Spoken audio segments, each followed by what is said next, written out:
안녕하세요. 오늘은 토익에 관해서 이야기해보려고 하는데요. 새해를 맞아가지고 저도 영어 공부를 좀 다짐하고 있고 또 졸업 등의 이유로 토익을 준비하시는 분들이 종종 보이는 것 같아요. 그래서 오늘은 공부법을 촬영해보려고 합니다. 저는 지금 4년 동안 토익 975점을 유지하고 있는데요. 제가 영어 관련 전공자는 아니지만 그래도 토익만큼은 꽤 좋은 성적을 받고 있는 것 같아서 유용한 정보를 공유해드리도록 하겠습니다. 제가 어떻게 말을 할까 좀 고민을 하다가 약간 Q&A 형식으로 하면 그나마 전달력이 좋을 것 같아서 자문자답의 방식으로 한번 진행을 해볼게요. 1번. 원래 영어 실력. 일단 저는 완전 토종 한국인이라 영어 유치원도 아니고 해외 경험도 없었습니다.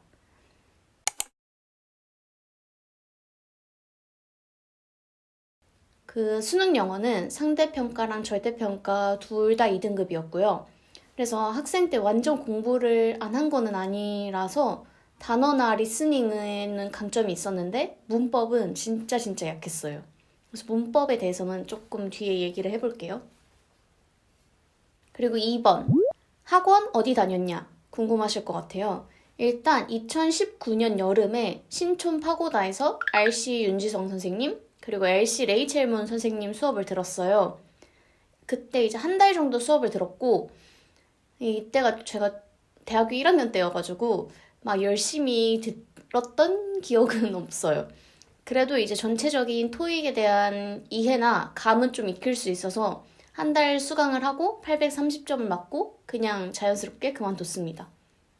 그 다음에는 이제 2021년에 1월에 강남 파고다에서 RC 윤하신 선생님, LC 켈리정 선생님 수업을 들었어요.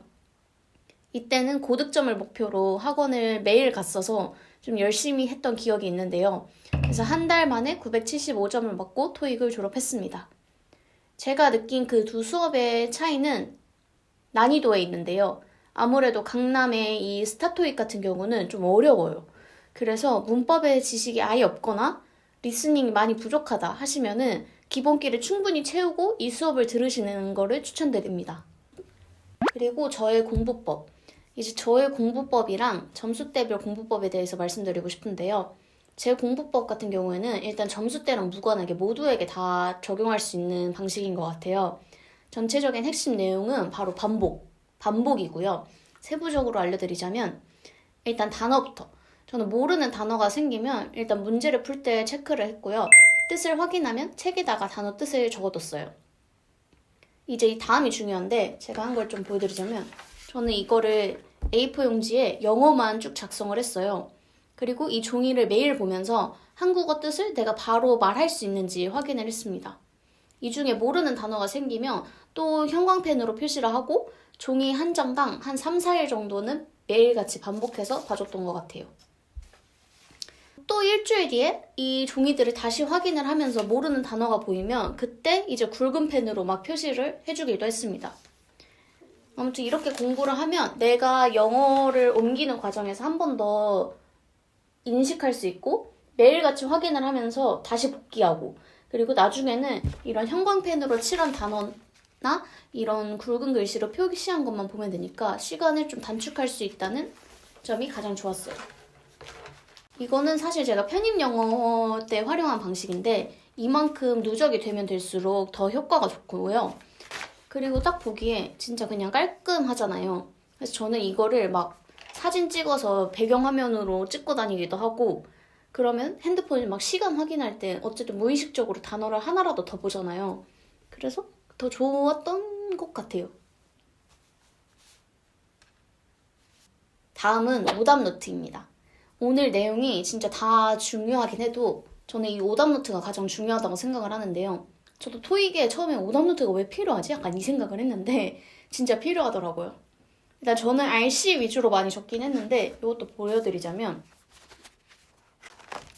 이런 식으로 틀린 문장을 적고 옆에는 문법 설명이나 단어의 품사가 어떻게 활용되는지 뭐 문장 구조의 해석이 어떤지를 작성했어요. 그리고 비슷한 예문이 있다면 같이 적어두기도 했습니다. 문장은 진짜 길게 적으실 필요는 없어요. 좀 요약해서 적으셔도 괜찮고, 그리고 선지 같은 경우에도 내가 그냥 헷갈렸던 선지들만 좀 뽑아서 적으셔도 괜찮으니까 오답노트 자체에는 큰 시간을 투자하지 않으셔도 괜찮아요. 근데 작성은 간단하게 하시되 이제 복습은 매일매일 해주셔야 합니다.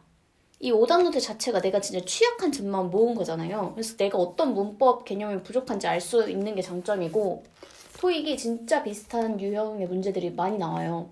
그래서 한 번 틀린 거를 계속해서 틀릴 위험이 있기 때문에 오답노트를 통해서 다시 틀리는 것을 방지할 수 있다가 가장 큰 장점입니다. 저는 오답노트를 일단 매일매일 복습을 했어요. 누적 복습을 했어요. 그래서 오늘 공부가 다 끝나고 오답노트를 작성하기 전에 앞에 작성한 오답노트를 쭉 다 한번 복습하고 새로운 오답노트를 작성했습니다. 근데 사실 저는 이거를 하도 많이 봐서 여기 있는 내용을 진짜 다 외워버릴 만큼이었어요. 그래서 막 씻을 때 막 눈을 감고 내 오답노트 전체를 다시 한번 상기시키면서 씻는다던가 막 그랬던 거죠. 생각이 안 나면 이걸 한번 훑어보고 씻으러 들어가요. 그러면은 막 생각이 나면서 갑자기 영어 공부를 좀 하고 싶기도 하고 이러거든요. 그래서 최대한 내 오답노트를 완벽히 숙지하는 게 가장 큰 도움이 되실 것 같습니다. 그리고 마지막 공부법도 이 모든 걸 다 합친 내용인데 그냥 계속 반복을 하는 거예요. 우리가 한국어를 잘하는 이유도 한국어 계속 읽고 쓰고 듣고 보고 다 하잖아요. 그만큼 영어도 매일같이 봐주는 게 중요하다고 생각을 해요. 그래서 저도 토익 공부할 그 시즌에는 토익을 진짜 맨날 건드려줬습니다. 사실 일주일에 한두 번 정도는 부득이하게 토익 공부를 좀 못할 수도 있잖아요. 그럴 때도 저는 아침에 하루 10분, 저녁에 하루 10분씩 투자를 해서 이 오답노트만 이렇게 쭉 읽는다던가 아니면은 리스닝 같은 경우는 뭐 씻을 때 들어도 되고 출근길에 들어도 되니까 그냥 그런 식으로 토익을 매일같이 상기를 하는 작업을 했습니다. 그리고 저는 일단은 산책하는 걸 너무 좋아해가지고 그냥 쉐도잉을 막 입으로 내뱉으면서 돌아다녔어요. 그래서 아무튼 꼭 하루에 한 번이라도 토익에 대한 감을 유지하는 게 아주 중요한 포인트가 될 수 있을 것 같아요. 그러면 점수대별 공부법으로 넘어갈게요. 일단은 700점 이하이신 분들은 무조건 단어 공부를 하셔야 돼요. 단어만 알아도 일단 영어 읽는 것 자체가 가능해지고 문제를 풀 때 대충이라도 이해를 할 수 있으니까 영어에 대한 재미가 조금은 생기실 거예요. 그리고 단어를 찾아볼 때 우리가 전자기기를 많이 이용하잖아요. 근데 이런 전자기기 한 번 보는 것만으로도 저는 굉장히 더 보고 싶다 이런 유혹을 얻기 때문에 최대한 이런 거를 멀리 하기 위해서라도 그냥 단어를 많이 암기하시는 게 중요하다고 생각을 해요. 그리고 제가 앞서 말씀드린 것처럼 이렇게 모르는 영단어를 따로 다 체크를 해서 종이에 쓰고 나중에 그 종이를 반복해서 외우는 것도 효과적으로 도움이 되실 것 같습니다. 그리고 LC. LC에서는 이제 우리가 무조건 소거할 수 있는 선지들이 있어요. 파트 2에 뭐 의문사에 yes, no로 대답한다거나 사람 없는 파트 1에 약간 비빙 PP의 문장 표현이 나오면 무조건 틀린 거거든요. 그래서 이런 거 구분하는 감을 키우는 것도 단기간에 좀 점수를 빠르게 올리실 수 있는 방법이 될 거예요. 다음은 이제 7에서 800점대 사이이신 분들. 사실 이 점수대 분들 말고도 사실 우리의 모든 문제는 문법이 가장 문제죠. 저도 진짜 문법이 완전 노베이스였거든요. 저는 그나마 단어를 좀 많이 알고 있어서 대충 단어적 감으로 좀 문법을 때려 맞추는 수준이었는데요. 제가 2가지 예문을 하나 가져왔는데 여기에서 동사를 한번 찾아보세요. 저는 예전에 이런 질문을 받으면 약간 첫 번째는 클린이 청소하니까 이건가 싶기도 하고 뭐 두 번째 문장을 볼 때 moving, thinking 약간 이런 식으로 그냥 뭔가 동사 같아 보이는데 좀 애매한데 약간 이런 것들을 그냥 때려 맞췄어요. 아마 저와 비슷하신 분들 있으실 수도 있을 것 같아요. 제가 문제점이 뭐였냐 고민을 해봤는데 바로 품사를 모른다는 거였어요. 품사를 모르니까 그냥 토익뿐만 아니라 전반적인 영어를 공부하는데 굉장히 한계가 있더라고요. 그러니까 형용사, 부사 이거는 어디서 들어봤는데 이 문장에서 어떤 역할을 하는지를 잘 모르는 거죠. 그래서 일단은 뭐 형용사가 명사를 꾸민다, 부사가 동사를 꾸민다, 부사가 형용사를 꾸민다 이걸 그냥 생각할 필요도 없이 만드는 거예요. 그러면 토익 문제를 볼 때도 똑같아요. 문장의 빈칸을 뚫어가지고 여기 들어갈 품사가 뭘까? 이런 걸 물어보는 거잖아요.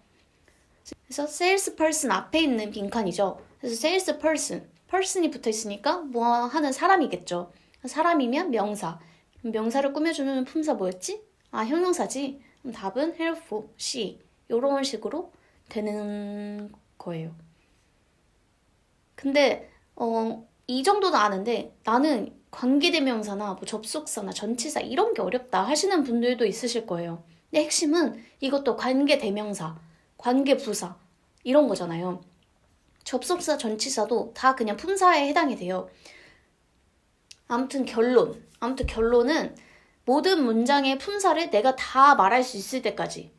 그래서 we need to clean the house quickly 이런 문장이 있으면 이건 조금 쉬운 편이지만 we 명사, need 동사, to clean은 need의 목적어 역할을 하는 부정사구, the house 명사, quickly 부사, 근데 clean은 꾸미는 부사 이런 식으로 되겠죠? 그래서 이것만 하셔도 저는 RC 100점은 무조건 오르실 수 있다고 자부합니다.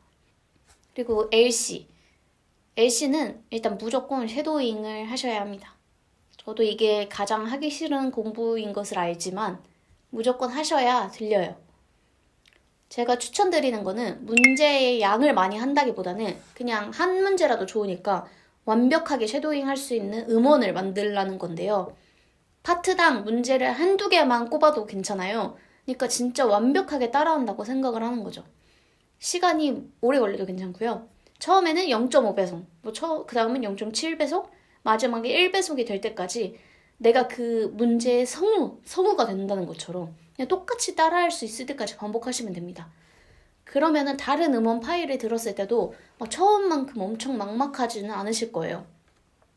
그리고 아까 말씀드렸다시피 오늘 공부를 진짜 못하는 날이다 하면 이 음원이라도 그냥 길 가는 도중에 듣는 거죠.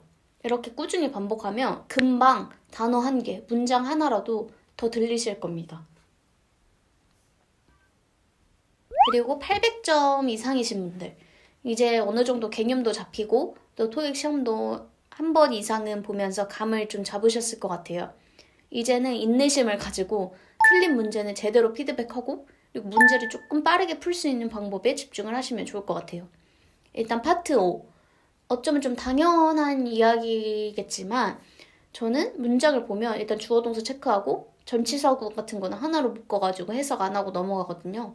그래서 파트 5는 전치사구를 조금 빼고 해석을 해도 시간이 좀 단축이 되실 거예요. 문장 구조를 보는 것도 더 편하고요.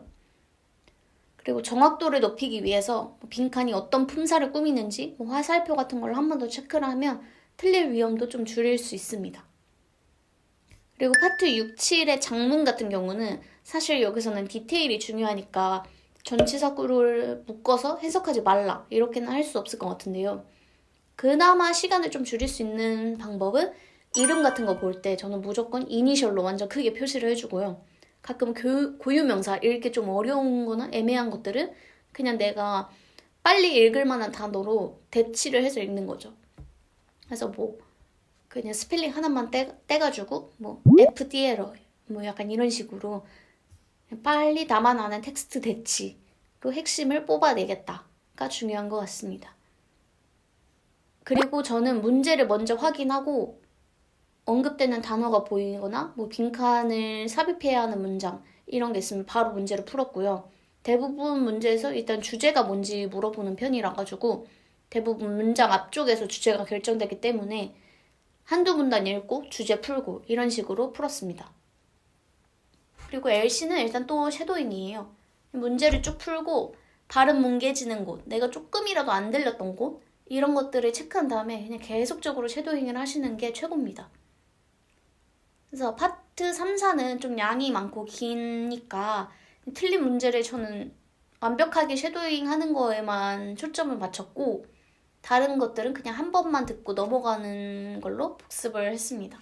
파트 1, 2는 아무래도 짧으니까 전체 섀도잉을 하는데도 별로 부담이 없고 좀 특이한 영국, 호주 발음들은 그냥 계속 따라하면서 내 귀에 익숙해지려고 노력했습니다.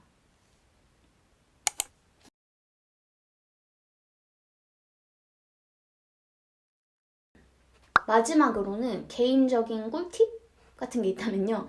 저는 토익 푸는 순서는 일단 그냥 순서대로 1, 2, 3, 4, 5, 6, 7 이렇게 풀었는데 파트 7 이제 뒤쪽에 삼중 지문이 배점이 높고 좀 초반에 집중을 해야 할 것 같아서 그냥 6 풀고 바로 186번으로 넘어갔습니다. 근데 삼중 지문 풀다가 좀 힘들거나 집중이 안 되면 파트 7 초반 문제는 되게 쉽거든요. 그래서 초반 문제로 가서 머리 좀 식히고 다시 돌아와서 삼중 지문 좀 집중하고 이런 식으로 풀었어요. 그리고 파트 5 같은 경우는 저는 일단 아는 문제들을 우다다다다 풀고 그냥 3초 보고 모르겠다 하는 것들은 그냥 다 체크하고 넘어갔거든요.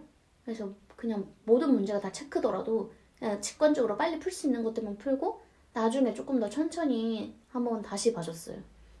그래서 리스닝 들을 때 파트 5 왔다 갔다 하시는 분들이 있는데 괜히 왔다 갔다 하면 좀 정신이 없더라고요. 그래서 왔다 갔다 안 해도 충분히 연습을 하면 시간이 충분히 벌 수 있으니까 조금 침착하게 리스닝에 먼저 집중을 하는 게 좋을 것 같아요. 그리고 두 번째, 멘탈 관리. 일단 저는 토익장 들어갈 때 어쩔 수 없이 자신감을 충전해야 되잖아요. 그래서 내가 제일 공부 잘한다. 이 방에서 내가 토익 제일 잘 볼 거야. 약간 이 마인드로 갔고요. 모르는 문제 나오거나 뭐 리스닝 좀 놓쳤다 해도 어차피 상대평가니까 나만 어려운 거 아니다 하면서 정신승리를 엄청 하면서 문제를 풀었습니다. 그래서 파트 1을 막 예전에 제가 파트 1 틀리면 뭐 마이너스 10점 바로 된다 이런 것들 때문에 파트 1이 너무 어렵더라고요. 저는 근데 제가 파트 1을 한 번, 두 번 이상 틀려본 적이 있는데 바로 그렇게 10점이 나가리 되고 이러지는 않는 것 같더라고요. 그래서 내가 혹시 파트 1 놓쳤다 싶어도 그냥 어차피 점수 많이 안 깎이니까 그냥 다음부터 잘하면 돼. 그냥 지금 못 듣는 게 더 손해다. 이 마인드로 끝까지 집중하시는 게 제일 중요합니다. 그리고 수험장 들어가기 전에 앞에서부터 계속 똑같은 이야기이긴 하지만 저는 리스닝, 완벽하게 내가 숙지한 리스닝 음원을 계속 들으면서 갔어요. 그래서 좀 자신감도 심어주고 귀도 아침에 좀 뚫릴 수 있게 하는 게 중요하다고 생각해서 노래 듣지 마시고 그냥 토익 음원 들으시면서 가세요. 제가 지금 방을 정리하다가 급하게 토익 책을 보고 조금이라도 도움이 드리고 싶어서 영상을 찍어봤는데요. 궁금한 점이 생기면 구독해주시고 댓글 달아주시면 될 것 같아요. 제가 답변 드릴 수 있는 선에서는 최대한 도움 드리도록 하겠습니다. 다들 토익을 졸업하시는 날까지 화이팅! 화이팅이고요. 저는 또 재밌는 영상으로 찍어서 돌아오도록 하겠습니다. 끝까지 봐주셔서 너무 감사합니다.